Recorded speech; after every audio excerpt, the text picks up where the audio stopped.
What is going on, guys? Miles here, and in this video we're going to be looking at a ton of information regarding WW2 Zombies as found by a person called WW2 guy on Reddit. This guy has found actually an insane amount of information, and I'll leave a link to the full Reddit post in the description. And this is pretty reliable information because Michael Condrey actually made a statement about it, which I won't cover in this video, but let's jump into the information. The map which you'll be playing on November the 3rd is going to be called The Final Reich, which is a pretty awesome name, and we have a bit more information about the perks on this map, as I did make a video on the perks a couple of days ago, but we now know that the perk Stamina Up, also known as Blitz, will allow you to run indefinitely, which is pretty useful, and hopefully that'll make it a lot more viable than Stamina Up in like Black Ops 3, where you still would run out of sprint after a while. And now we also know what the perk Armor is going to do, also known as Blitz. The description says the machine injects the user with energy, protecting their health in dire situations. It costs more jolts with each use as death is inevitable, so I'm guessing jolts in this case is going to be like the currency, like points which you'll get in the map, but it sounds kind of overpowered to be honest, so I think this may be one of the most useful perks in the game.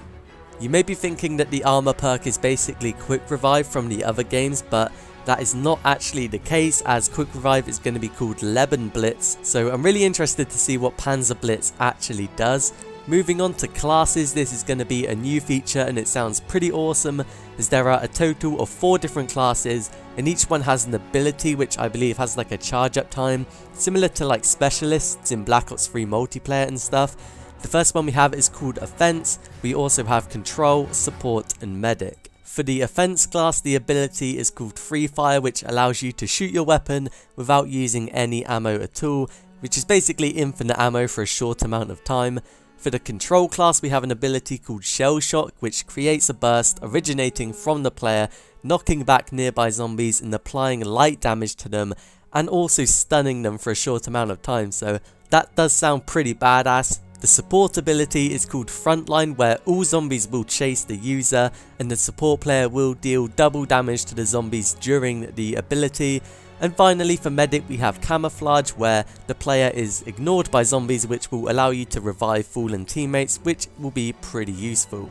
Along with your class you can also choose some perks for it, which are very similar to the perks you see in multiplayer. They sort of like provide a passive bonus, and I'm not going to go over all of them because the list which this guy has found has 24 of them, which will take an absolute crap ton of time to go through. But the perks, like I said, are very similar to multiplayer, so we have things like Flak Jacket, Fast Hands, Gung Ho and stuff like that, and I'm not sure how many of these perks you can actually choose. I'm going to guess anywhere between 1 to 3. However, these aren't like in-game perks, as you will have to select these perks, also known as mods, before you actually go in-game, so they're not going to cost points or anything like that. Another new feature is going to be weapon perks, which you can choose from alongside your regular perks. For example, some of these allow you to carry extra ammo. Another one allows melee kills to grant extra bonus to the specialist meter. Some give you increased headshot damage but decreased damage to the rest of the body, etc. So they do sound pretty interesting.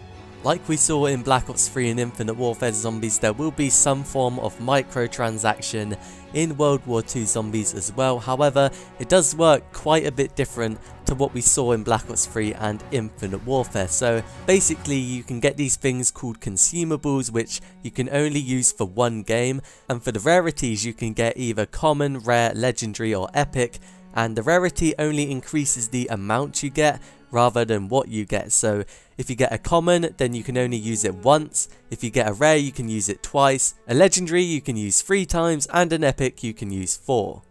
Some examples of the consumables you can get are things like power-ups, perk discounts, weapon guarantees from the mystery box, and limited weapons such as the ability to equip a flamethrower for a short amount of time.